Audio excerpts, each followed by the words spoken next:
오늘 저는 오병이어의 기적을 우리에게도 베풀어 주옵소서, 이런 제목으로 말씀을 드리려고 합니다. 성경 속에는 수많은 기적들의 내용이 기록이 되어 있습니다. 우리 신약 성경 예수님을 통해서 나타난 기적만 봐도 도저히 고칠 수 없는 난치병들을 기적적으로 주님이 치유시켜 주셨습니다. 심지어는 죽은 자도 살려주셨습니다. 때로는 파도치는 험한 바다를 잠잠하라 하니까 이 바다가 잠잠해지기도 하고 예수님이 물 위를 걷기도 하셨습니다. 왜 이런 기적이 나타날 수 있을까? 기적은 성경에만 있는 것인가? 그게 아닙니다. 오늘날 기독교 복음이 전파되는 곳곳에 이런 비슷한 기적들이 계속해서 나타나고 있습니다. 이유가 뭘까? 그건 간단합니다. 우리가 믿는 하나님이 살아 계시기 때문에 그렇습니다. 그리고 우리가 믿는 예수님이 그분이 곧 성자 하나님이시기 때문에, 그분이 곧 신이시기 때문에 그렇습니다. 그분이 이 땅에 오실 때, 인간의 몸으로 올 때 마리아의 몸을 빌려서 이 땅에 오셨습니다. 그는 인간이지만 신이었습니다. 그래서 그가 하는 모든 행적에 전능한 신의 능력이 있기 때문에 우리가 볼 때 기적적인 사건들이 계속해서 일어날 수 있었다, 이것입니다.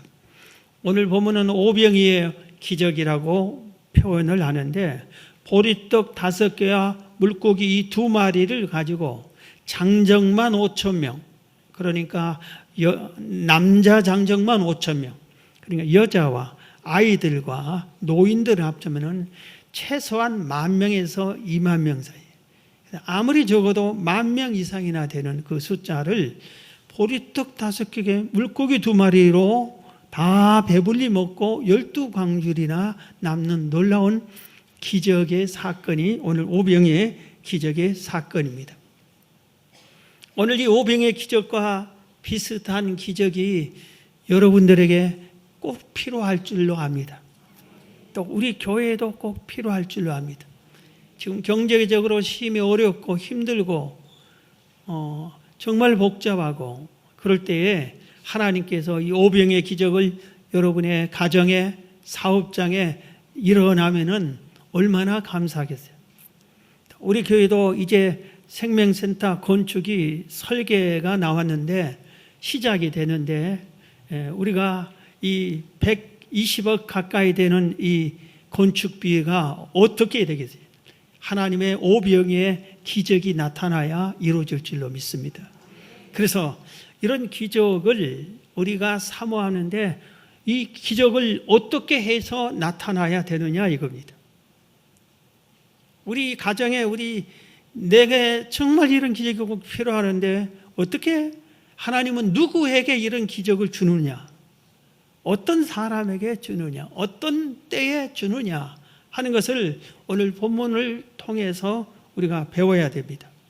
오늘 본문을 보면은 기적은 이럴 때 주는구나, 이런 사람에게 주는구나 하는 것을 확실하게 가르쳐 준 게 있어요. 3가지. 첫째는 뭐냐면은 하나님의 말씀을 사모하는 자들에게, 하나님의 말씀을 하나님의 말씀으로 믿고 그 말씀을 듣기에 사모하는 자들에게 하나님께서 기적을 베풀어 주셨습니다. 오늘 보면 요한복음 6장 3절 이하에 보면은 예수께서 산에 오르사 제자들과 함께 거기 앉으시니 마침 유대인의 명절인 유월절이 가까운지라 예수께서 눈을 들어 큰 무리가 자기에게 오시는 것을 보시고 그랬어요. 유대인의 가장 큰 명절 유월절이 며칠 안 남았어요. 지금 명절 기간이에요. 명절 준비 기간이에요. 모두들 명절에 대해서 기대하고 준비하고 분주하고 바쁜 때입니다. 우리도 설날이나 추석이 되면은 얼마나 그 명절이 기다려집니까? 아무리 오늘 같은 명절이나 평일이나 비슷하지 뭐. 그렇게 해도 명절이 되면은 친구를 만나고 친척을 만나고 좋은 사람들을 만나고 맛있는 것을 먹고 또 좋은 데를 여행을 가고 싶어 하고, 그렇기 때문에 명절 전부터 명절에 대한 관심이 막 쏟아지고 명절을 얘기하고 이런 거 아니에요? 유대인들 똑같았어요. 전 세계에서 6월절을 지키기 위해서 모여듭니다. 그러니까 모처럼 외국에서 온 친척들을 만나야 되고 그들과 함께 교제를 나눠야 되고 음식을 장만해야 되고 여행 계획을 짜야 되고, 이럴 때 모든 국민들이 다 명절에 마음을 줄 때입니다. 이럴 때인데 그들은 명절을 생각하지 않고 예수님의 말씀을 들으러 예수님 앞으로 모여들었습니다. 오늘 본문에 예수님께서 산에 오르시니까 많은 무리들이 모여들었다고 했어요.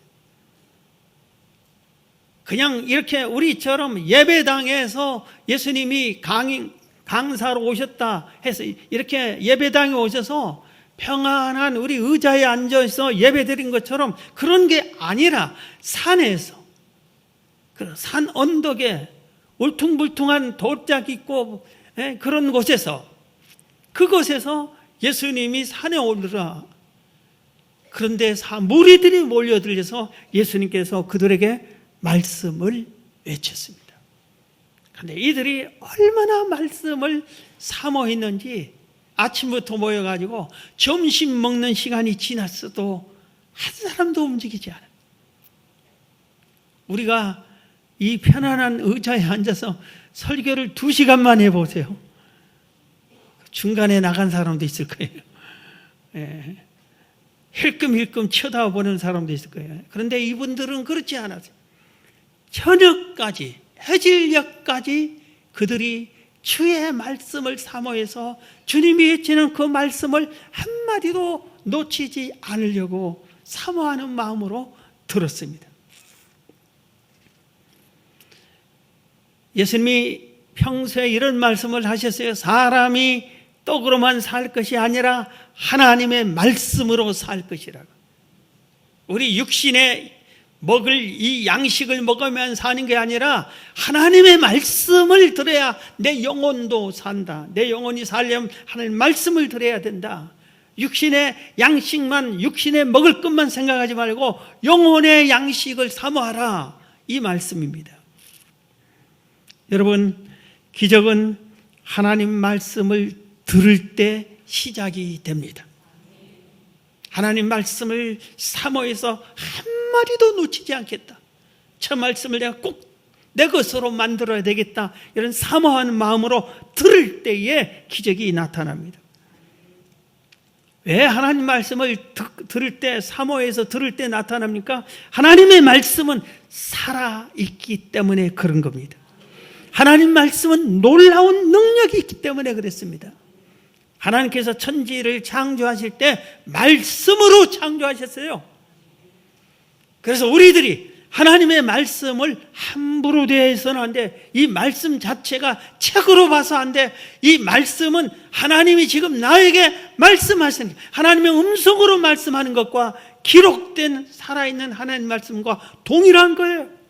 그런 믿음을 우리가 가져야 되고 말씀을 사모해야 되고 그 말씀을 들으려고 했고 듣고는 내 것으로 만들어야 되는 것입니다.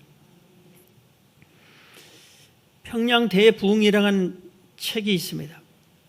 도대체 우리 한국 교회가 어떻게 해서 이렇게 부흥이 됐나, 그것을 역사적으로 실제 사건으로 다루어 놓은 책입니다. 이게 평양 대부흥은, 이 부흥이 출발점이 평양, 원산 평양에서 시작이 됐다, 이렇게 그 책에는 나옵니다. 1907년 1월 2일부터 2주 동안이나 평양 장대현 교회에서는 전국에 있는 교회 한 400개의 교회에서 1000명에서 1500명 되는 남자 성도들만 모은 겨울 남자 사경회예요. 남자 성도들만 모여서 하나님의 말씀을 가르치고 배우고 말씀을 받아들이는 이런 말씀 사경회였습니다. 그 책의 내용을 보면 이 말씀을 듣기 위해서 300리 되는 거리에서 뛰어왔다고 그랬어요. 300리면 어디냐면 서울에서 천안 거리에, 천안에서 서울까지 걸어온다 이겁니다. 이 집회를 참여하기 위해서 뛰어온다 이겁니다. 어떤 분은 360m 되는 거리. 그런데 이 거리가 거친 산을 넘기도 하고 거친 들판을 건치기도 하고 모든 도로가 다 비포장 도로예요.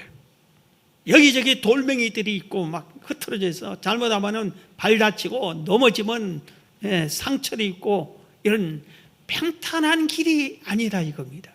그런데 이 길을 오는데 1월 2일 1년 중에 가장 추운 때 영하 수십 도가 오르락 내려가는 혹한 속에 이분들이 하나님의 말씀을 삼으면서 말씀을 듣기 위해서 말씀을 배우기 위해서 이렇게 모여들었다 이겁니다. 2주 동안이나 하는데 이들이 모든 경비를 자기가 대서 어떤 분은 양식을 보리자루 쌀자루를 아예 짊어지고 와서 그걸로 밥을 해 먹으면서 이 집회를 참여했습니다. 얼마나 말씀을 삼았는지 하나님께서 그들에게 성령 충만함을 주고 큰 은혜를 주셨습니다.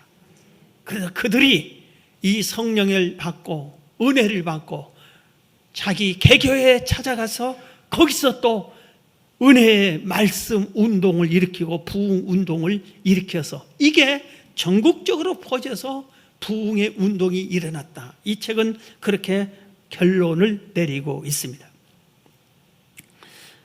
성경은 말합니다. 신명기 4장 1절에 이스라엘아 이제 내가 너희에게 가르치는 규례와 법도를 듣고 내 말씀을 듣고 하나님의 말씀인 내 말씀 규례와 법도를 듣고 준행하라. 그리하면 너희가 살 것이요 너희 조상의 하나님 여호와께서 너희에게 주시려고 하는 그 땅에 들어가 그것을 얻게 하리라 그랬어요. 우리가 사는 길이 하나님의 말씀을 듣는 것이구나 이거예요. 하나님 말씀을 들을 때 사는 거예요. 여러분 이것은 놀라운 기적입니다. 이스라엘 백성이 400년이나 노예 생활했어요. 그들은 한 번도 싸워본 적이 없어요. 적군과 400년 동안에 노예했기 때문에. 군사훈련을 받은 적도 없고 오합지졸이 모여졌어요. 그런데 그들에게 하나님께서 모세를 통해서 지금 이렇게 말한 게 이스라엘아 내가 가르치는 말을 듣고 행해라. 그러면은 너희들이 살 것이고 너희 조상들에게 주기로 한 그 가나안 땅을 너희에게 찾을 것이다 했는데 이들은 백전백패 질 수밖에 없고 가나안 족속들은 훈련된 무장된 최정예 부대의 군사들로 아주 똘똘 뭉쳐있는 이 가나안 족속들인데 한 족속도 아니고 수많은 족속들이 계속해서 지키는데 기적적으로 오늘 이 말씀대로 하나님의 말씀을 듣고 따랐더니 기적적으로 한 족속 한 족속을 하나님이 물리치게 해요. 그 중에 보면은 여리고 성을 문을 뜰 때는 어떻게 합니까? 빙글빙글 돌고 기도만 했어요. 빙글빙글 돌기만 하는데 하나님께서 때가 되니까 무너뜨려 주신 거예요. 하나님의 기적으로 그 가나안 땅을 차지하게 한 겁니다. 사랑하는 성도 여러분, 기적은 하나님을 믿고 하나님의 말씀을 믿는 순간 지켜 행할 때 찾아옵니다. 기적은 우리에게도 똑같은 방법으로 찾아옵니다. 캄캄한 밤에 갈릴리 바다에 제자들이 배를 타고 가는데 파도가 넘쳤어요. 죽느냐 사느냐 하고 노루젓고 있는 때에 한 사람이 물 위를 걸어오니까 모든 제자들이 유령인 줄 알았어요. 귀신이 나타난 줄 알았어요.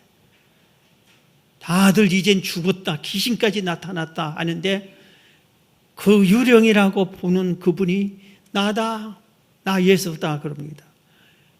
모두들 안 믿고 두려워 떠는데 베드로만 주여 그러면은 주님이면은 나도 무리를 걷게 해주세요. 걸어오르내라. 그래서 베드로가 풍동 캄캄한 밤에 파도치는 바다로 그 말씀을 듣고 오너라. 말씀을 듣고 그 말씀을 믿고 무리에 퐁당 뛰어가는데 가라앉지 않았어요. 예수님처럼 물을 위를 걸었습니다.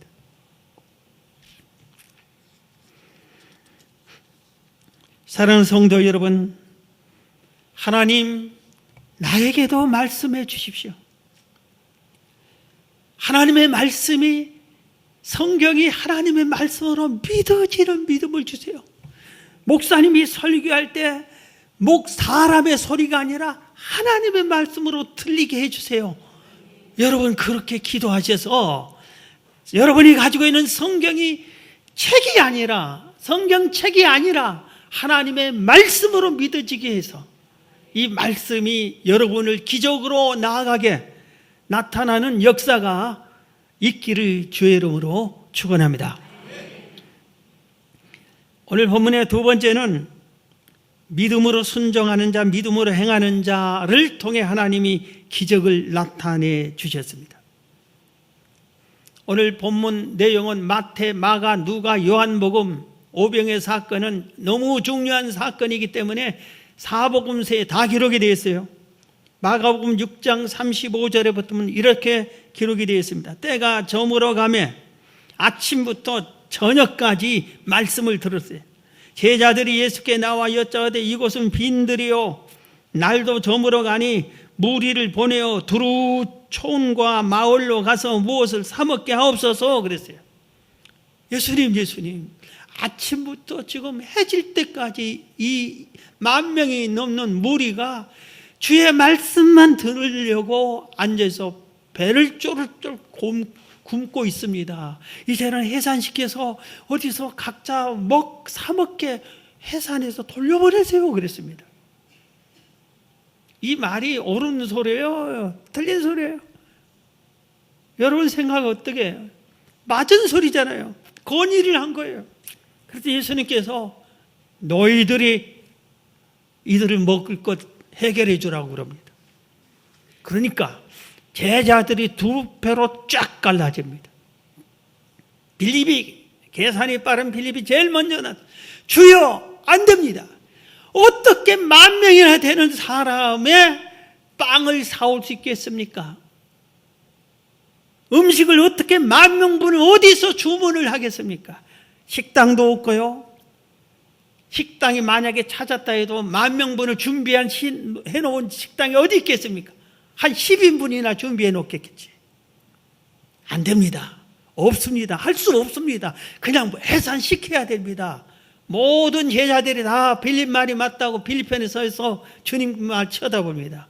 그런데 딱 한 사람, 베드로의 동생 안드레가 그럼 내가 찾아보겠습니다 하고 사람들 틈새를 찾아다녔습니다. 환경적으로 불리한데도 안드레는 찾아 나섰어요. 이해가 되지 않는데도 주의 말씀을 믿고 행동으로 순종하면서 찾아 나셨어요. 그래서 하나님은 이 안드레를 통해서 오병이의 기적을 행해 주신 겁니다. 우리가 안드레의 믿음을 가져야 돼요. 기적을 맛보려면 안드레 같은 믿음을 가져야 돼요. 어떻게 10,000명분의 음식을 준비합니까? 할 수 있다. 주님이 하라만 하는 거지. 내가 하냐 주님이 하지. 그 믿음이 있어야 되는 것이지. 빌립을 비롯한 모든 11 제자처럼 안 됩니다. 계산해 보세요. 머리로 계산하니 안 돼. 맞지가 않아. 이해가 되지가 않아. 주님 말씀 잘못한 거예요. 어디서 찾습니까? 말씀 가능한 것을 말씀해 주세요. 그러면서 모두 다 안 된다고 그래요. 그런데 주님은 할 수 있다. 주님이 하라고 하면 순종하자 하고 안드레는 순종했더니 하나님이 안드레 통해서 오병이의 기적을 일으킨 겁니다. 우리가 이 사건을 아니까 그러려니 하는데 실제 이런 일이 일어났으면 여러분이 안드레 같이 되겠어요? 그래서 우리에게 하나님 나에게 안드레의 믿음을 달라고 구해야 돼요. 안드레의 믿음을. 이럴 때 사사기 7장에 보면은 미디안과 이스라엘 백성이 전쟁이 일어났어요. 미디안이 수십만 명이 쳐들어왔는데 이스라엘 백성 오합지졸 같은 군인 합쳐봐야 3만 2천 명이 모였어요. 하나님께서 기드온에게 명하랍니다. 야, 이 숫자가 많다. 기드온이 깜짝 놀랐어요.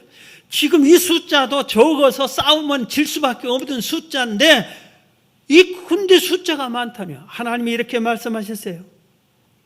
너희들이 지금 싸워 이기면 3만 2천 명이 싸워 이겼다 할 것이다. 하나님이 이기게 해줬다고 안 믿을 거다. 이 전쟁 내가 이기게 해줘야 이긴다. 그러면서 숫자 많으니 두려워하는 사람은 돌려보내라 했어요. 여러분, 이 싸움터에 나가 두려운 사람 되돌아가세요. 하나님이 그래도 된다고 합니다 했더니 그냥 2만 2천여 명이나 줄곧 기회다 하고 도망가 버렸어요. 10,000명 남았어요. 하나님께서 이 숫자도 많다. 300명만 남겨라. 그래서 300명만 데리고 오라. 그런데 하나님께서 작전을 세워주는데 항아리와 횃불과 나팔을 준비하라. 세상에 그게 말이나 됩니까? 창과 칼과 폭탄을 준비해라. 그래야 되는데 아무 쓸모없는 전쟁에 쓸모없는 항아리를 어디다 쓰겠다고? 횃불을 또 나 여기 있어 하고 밝혀서 죽으라고? 횃불을. 전쟁터에 나팔이 왜 필요해? 싸우려면 무기가 필요하죠. 그런데 300명이 어떤 사람이에요? 하나님은 할 수 있다고 똘똘 뭉친 기드온 300용사예요. 하나님의 말씀은 다 믿는 그들이에요. 그래서 그들이 그렇게 준비를 딱 했더니 하나님께서 세대로 나누어 가지고 외치라.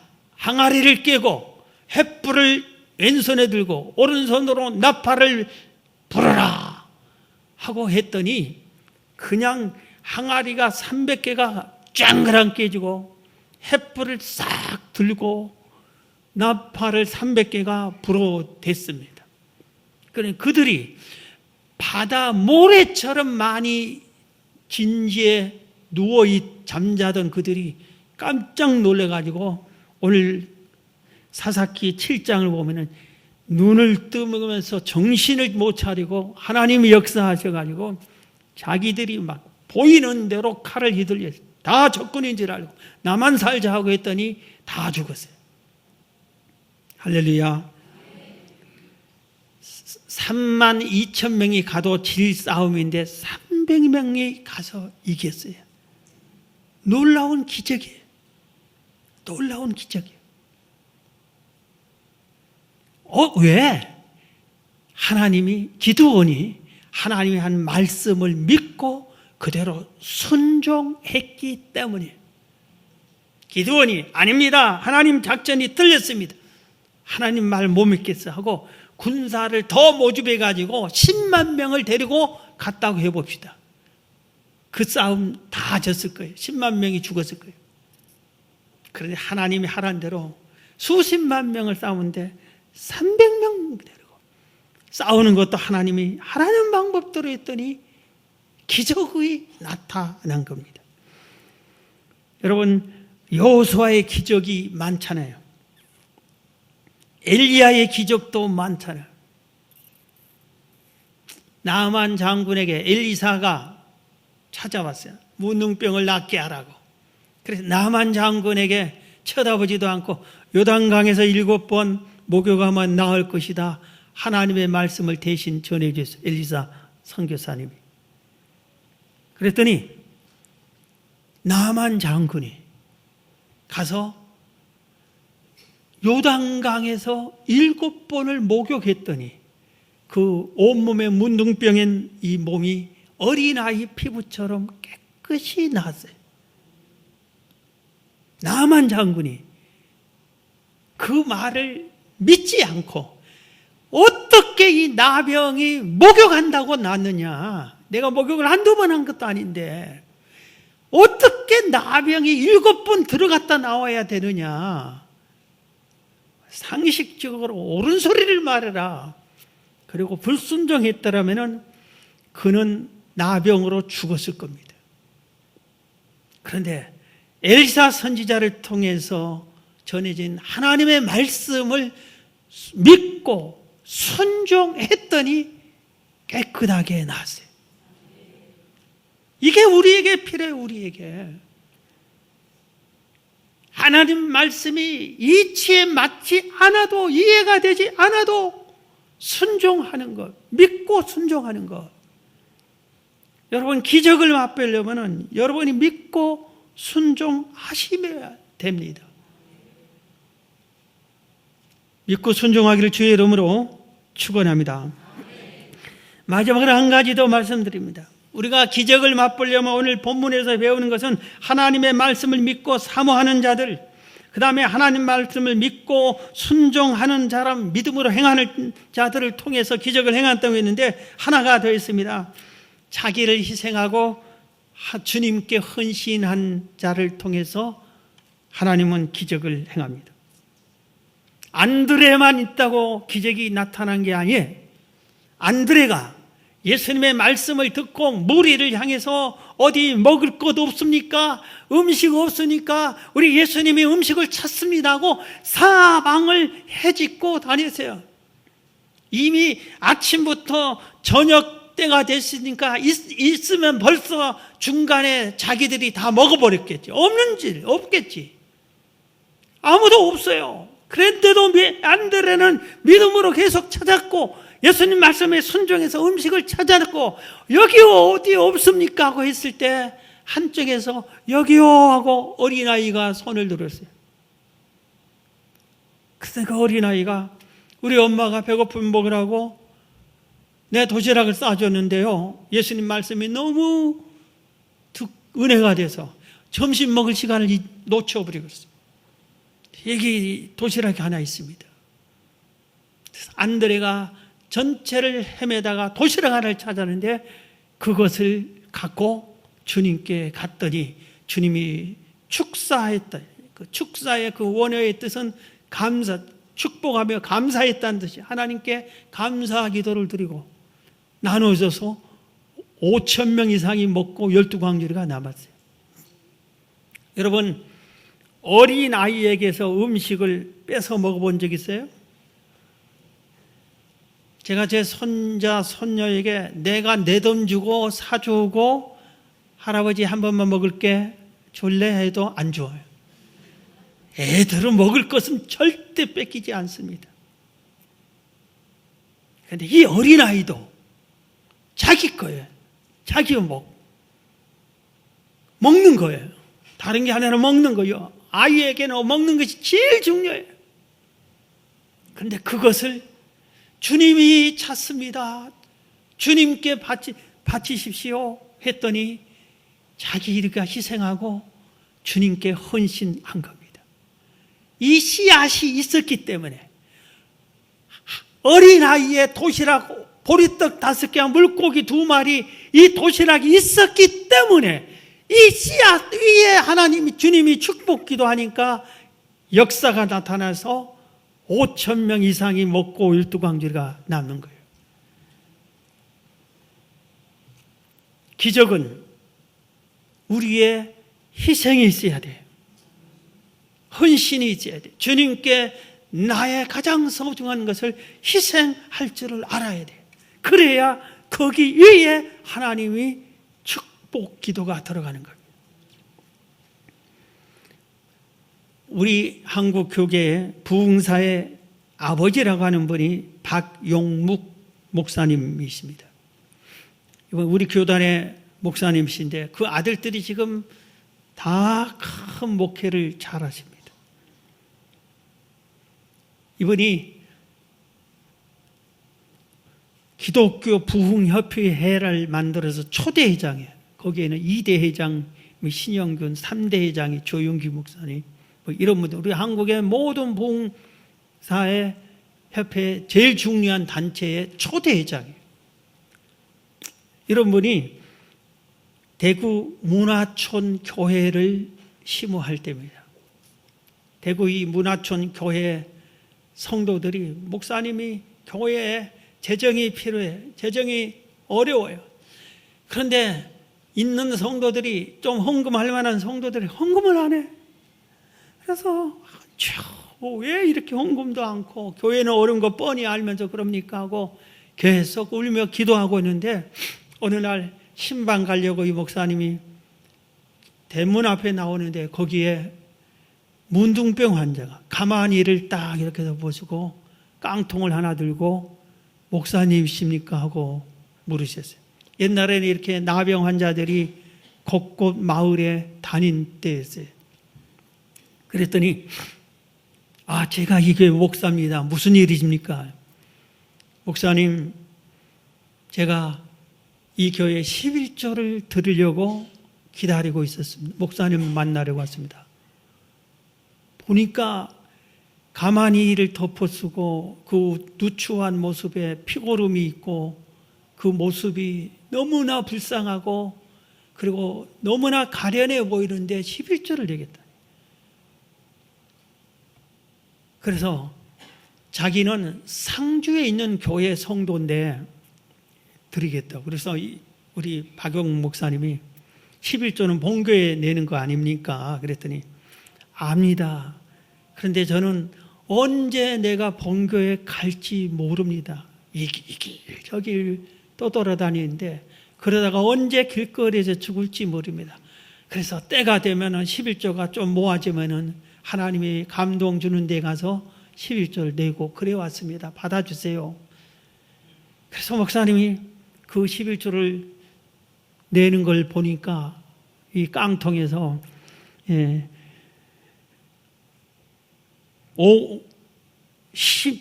5원짜리 3장 그리고 1원짜리 20장을 내서 35원을 11조로 내놨어요. 그래서 안 받으려다가 그럼 받고 제가 이걸 대신 드리겠습니다. 기도해 드리겠습니다. 그리고 나서 성도님, 우리 교회에서 성도님을 도와드려야 되는데 그럴 형편이 못 돼서 이 11조를 우리가 받았으니까 이걸 성도님 도와드린 구제헌금으로 되돌려드립니다 하고 35원을 되돌려줬어요. 그랬더니 이 성도가 제가 1원 하나라도 더 받으면 내가 하나님 앞에서 어떻게 서겠습니까? 내가 오직 이 믿음 하나 보고 살고 있는데 절대로 받지 않았어요. 목사님이 이 얘기를 듣고 전깃줄에 전기가 감전된 듯한 이 충격을 받았어요. 너무 감격스러워서 간절히 축복 기도해주고 헤어졌어요. 그리고 성도들에게 주일날 이 헌금 그 얘기를 했습니다. 그래서 성도들이 나병 환자도 저렇게 11조를 드리는데 우리가 너무했다. 은혜가 넘쳐나서 성도들이 헌금을 제대로 하기 시작해서 교회 문제가 해결이 됐어요. 하나 더 말씀드리고 마칩니다. 몽골에서 사역했던 초창기 몽골 선교사님이 선교 보고에 이런 내용이 있었어요. 전부 다 초신자예요. 그러니까 헌금할 줄을 몰라, 이 성도들을. 그런데 교회는 몽골의 교회를 세우는 선교사님 세우는데 재정적으로 힘이 어렵고 재정이 필요한데 성도들은 헌금할 줄을 몰라. 헌금 자체를. 그래서 헌금을 가르쳐도 잘 하지도 않아.